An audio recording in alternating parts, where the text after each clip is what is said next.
You take a look at things like Potter Puppet Pals. This is a set of videos that these kids, these teens up in New England had put together, threw out there on the internet. And what happened was, because the communities that viewed these materials on YouTube thought they were so funny, it bubbled up to over 70 million views of the Potter Puppet Pals, this one particular video clip. When you compare that to a multi-million-dollar news station that gets about 4.5 million unique viewers a month, this one video over 70 million.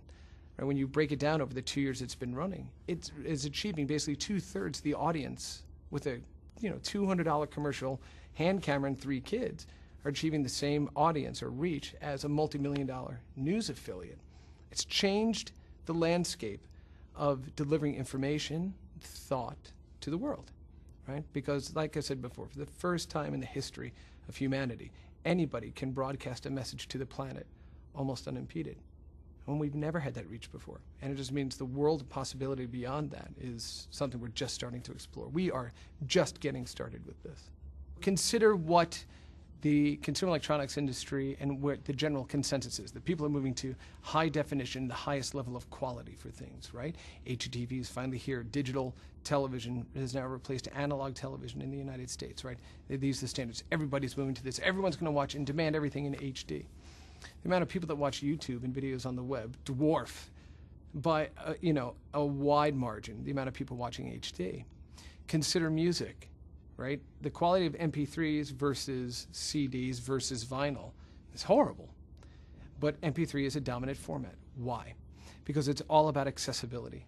People are willing to give up quality for access, right, to information. Immediate access. I can't carry my high-def TV and my high-def video player around with me, but I always have access to YouTube through my iPhone or through a portable device, right? And there's always something in there that somebody else is creating and just kind of throwing out there into the internet ether that may be of interest to me. And again, this is the generation, our kids are growing up with this expectation. They expect access to their content from wherever they stand, and they're willing to give up quality for access.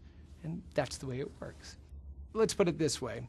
If you could go ahead and schedule time in a center, a call center, let's say, to speak to your grandparents who live halfway around the world, but you see them in HD resolution, but you got to go and wait at a call center and get in front of this $150,000, $200,000 piece of equipment to do it.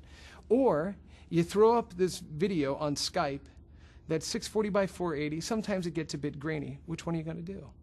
The one that's most immediate.